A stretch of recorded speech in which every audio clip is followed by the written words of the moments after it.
In the far reaches of the Orion cluster, on a shattered moon orbiting a dead star, the Crucible of Karnax was held. No rules, no mercy, no second chances. It was the galaxy's most violent proving ground, an arena where champions from every known species came to claim dominance. The spectators were trillions, watching through quantum-link feeds, eager for blood and brilliance. Each cycle, the Crucible crowned a new legend, and this year's lineup included a dozen killers whose names were whispered with fear. Among them, one anomaly stood out, a human. Just one. No faction, no crew, no enhancements on record. He sat apart from the others, a solitary figure clad in matte black armor. No insignias, no emotion. An old, weathered eye patch covered his right eye, and a strip of cloth served as a blindfold. He gave no name, only a call sign, Shade. Laughter rippled through the pre-event chamber when Shade entered. A three-armed Varkari bruiser muttered. Another primitive meatbag with a death wish. A Gelrix sniper hissed. Did he forget to finish evolving? Even the announcers couldn't resist. Let's hope this human doesn't trip on his own toes. Shade said nothing. He stood still, breathing slowly, blindfold, unmoving. The Crucible wasn't just a blood sport. It was a message. A message to every world about who held power, who controlled the edges of extinction. And humans? They were background noise in that message. Fragile, short-lived, unremarkable. Their homeworld was isolated, their technology backward. When the Galactic Council first encountered Earth, they'd concluded humans were too volatile to integrate, too weak to fear. Still, every now and then, a human would try their luck. They died fast. They screamed. They bled. And they amused a crowd. The next event on the Crucible's roster was one of skill. A sharpshooting gauntlet designed to test accuracy, perception, and reflexes across a brutal, shifting environment. Shade's name appeared on the roster. The arena's commentators went wild. A blind human in a precision round? That's comedy. One leaned in dramatically. Maybe he'll aim by smell. The contestants arrived in the simulation bay. There were 12. An insectoid from the Virex hive with 6 synchronized eyes, a Mecharan tactician with AI-assisted targeting implants, a Zrillian telepath who could anticipate enemy motion, and then Shade, still blindfolded, still silent. The first competitor hit 19 out of 20 targets, scoring in under 30 seconds. The second achieved 18, but with showmanship, ricochet shots, flips, weapon spins. The audience cheered. This was what they came for. Then came Shade's turn. No helmet, no scanner, no augmented rifle. He stood in the center of the shifting terrain as targets activated, hovering spheres moving at erratic speeds across jagged rock and violent wind bursts. He didn't move. 10 seconds passed. A full minute. The timer ticked down and the crowd roared with laughter. Is he asleep? Did someone reboot him? Cameras zoomed in. Still blindfolded. Still holding no weapon. Only at the 30-second mark did he step forward, and only to raise a hand. I'll take a manual rifle, he said calmly. The crowd stilled. A delivery drone dropped an analog slug rifle at his feet. No digital scope. No link interface. A relic. He knelt, examining the weapon by touch. The others scoffed. A voice from the stand shouted, "Use a rock. It'd do more damage." 10 seconds left.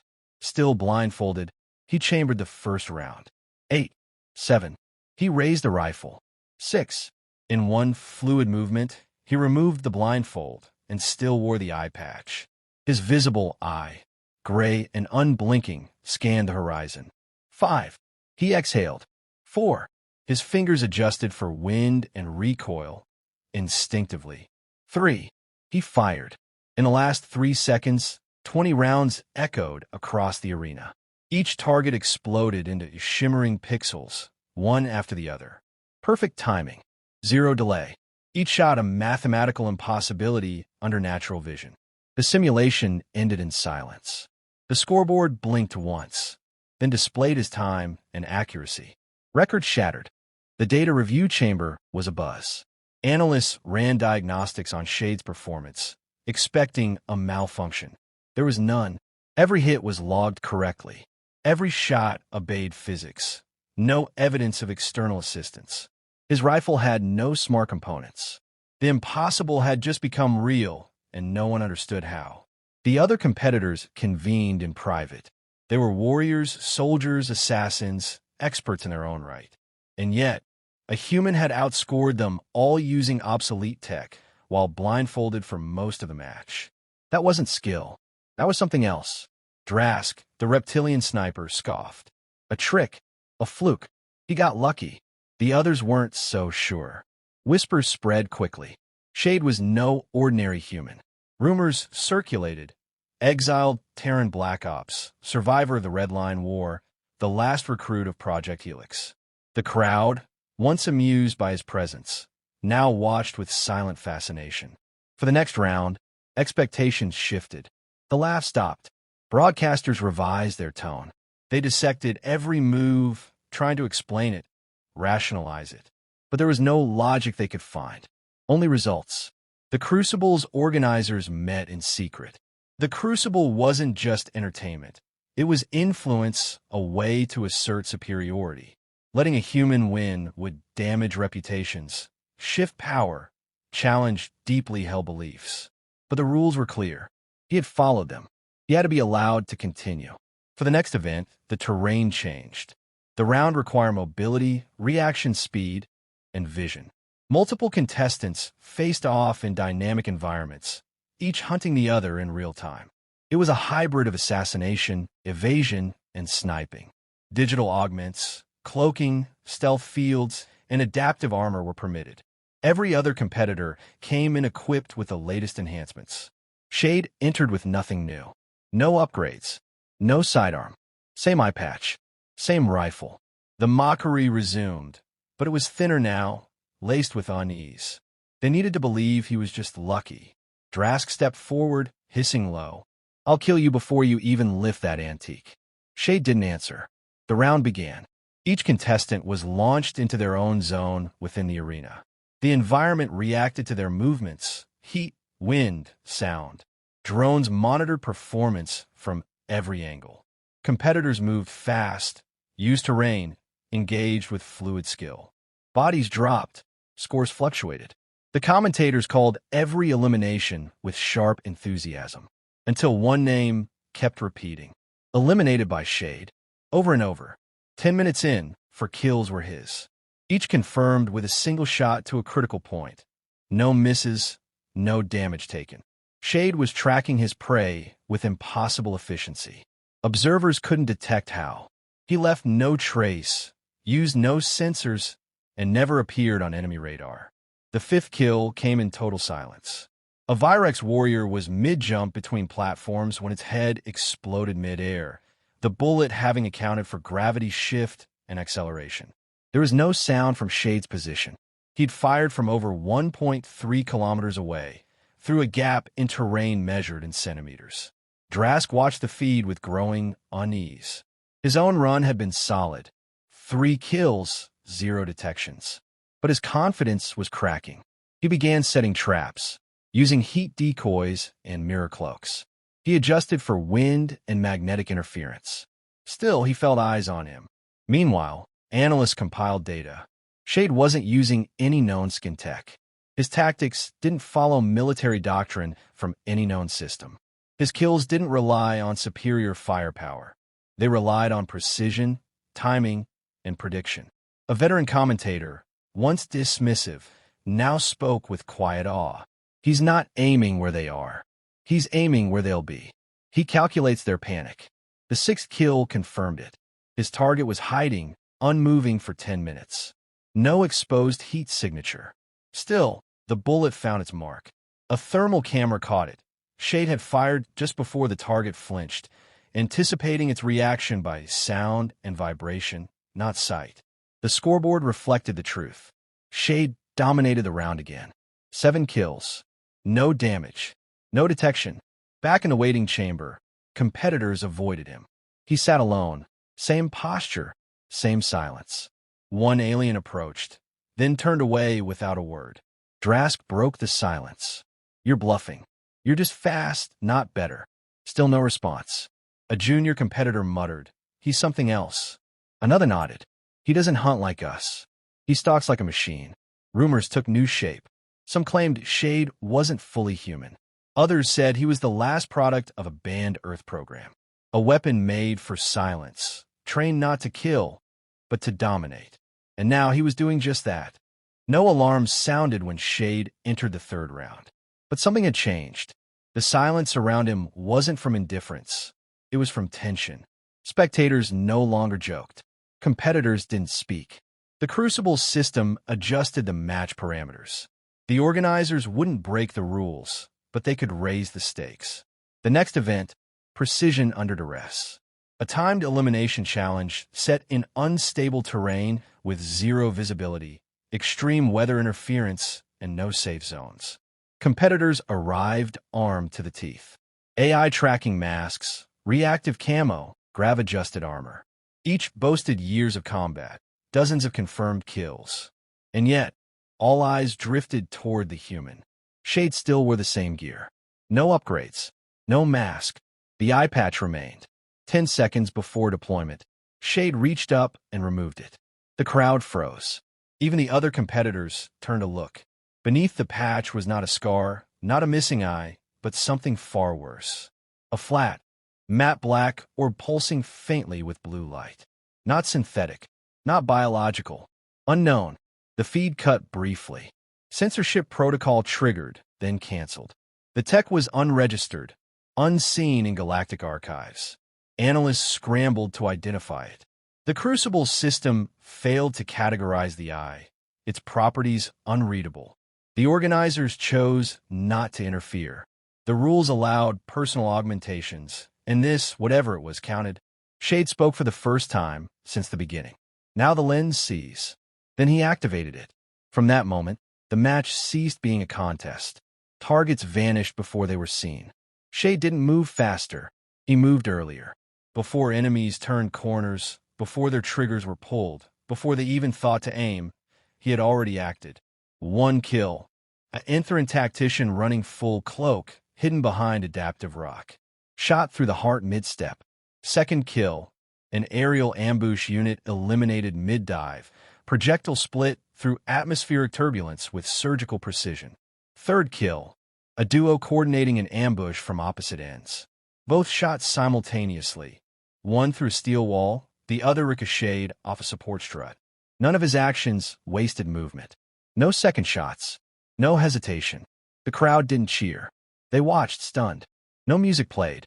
Broadcasters spoke in hushed tones, commentary broken by long pauses.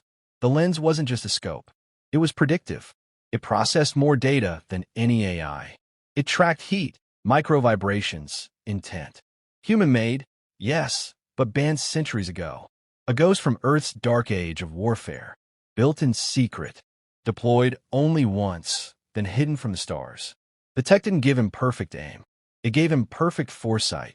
Shade became something else in that round. He wasn't hunting enemies. He was dismantling assumptions.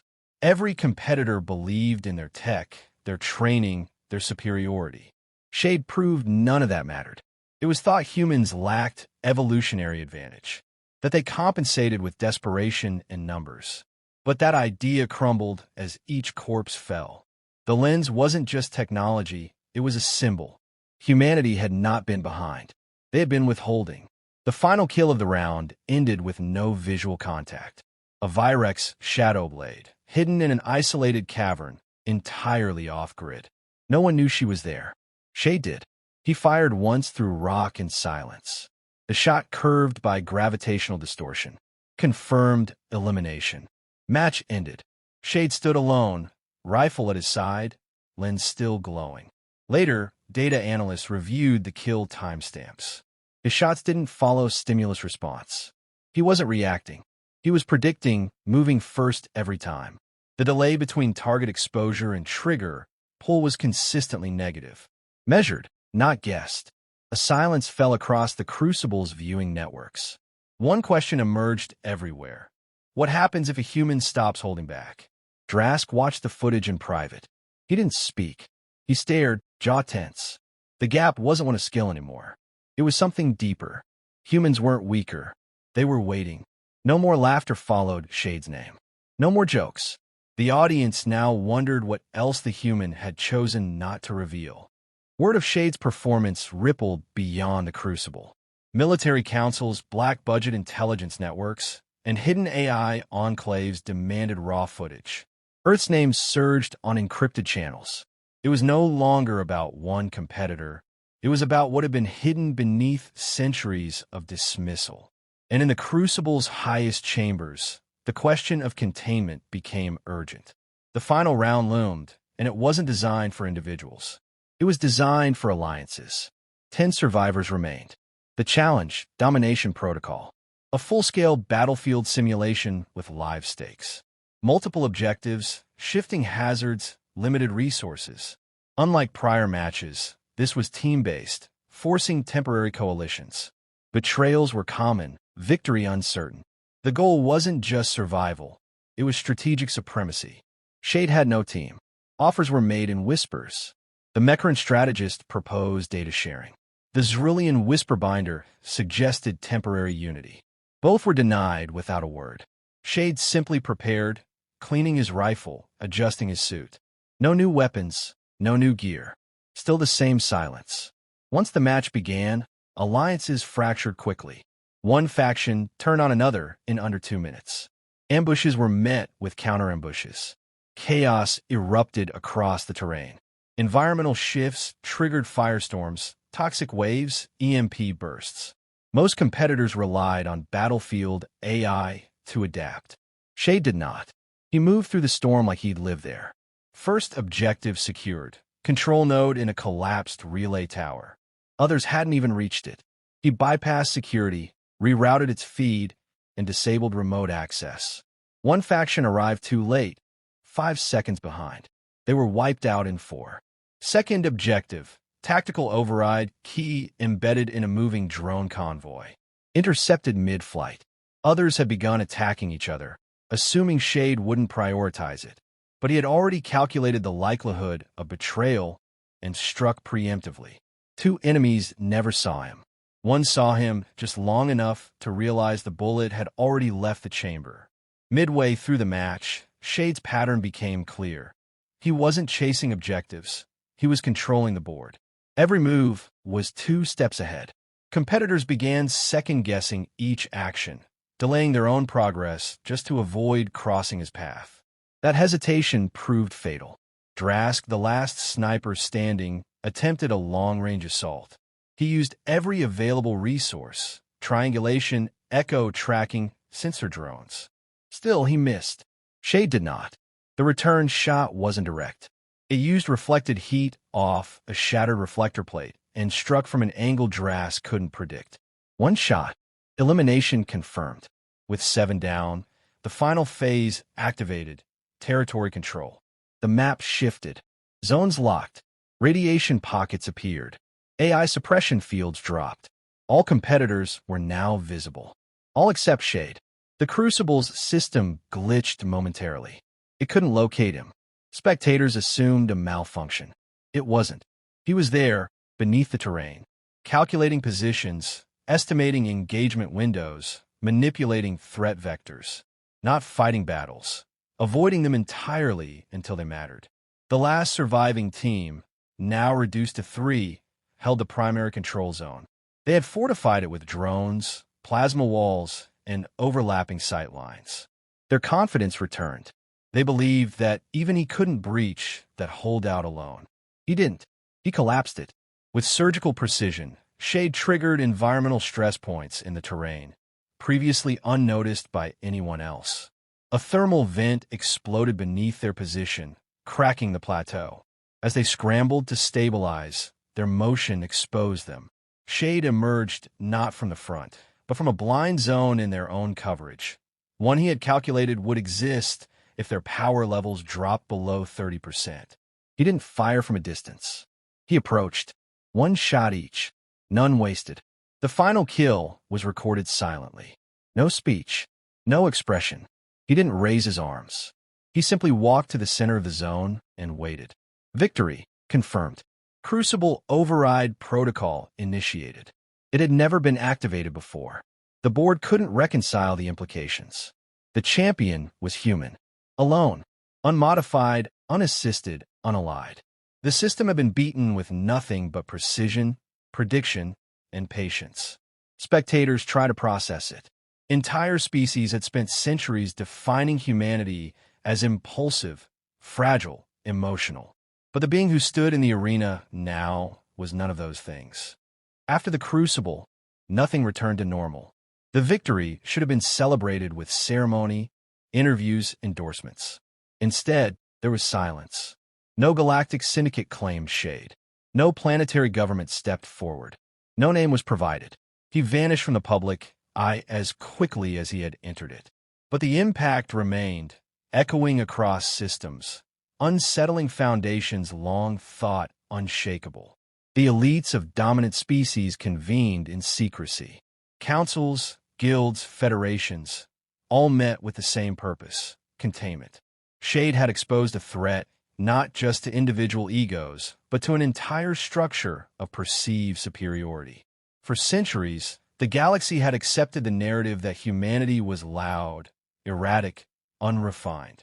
Yet this single operative, through absolute control and surgical lethality, had redefined the species overnight. Analysts try to rationalize it. They blamed secret Earth projects. They accused hidden AI assistants. But the recordings remained untouched, reviewed frame by frame. No interference, no anomalies, just raw execution.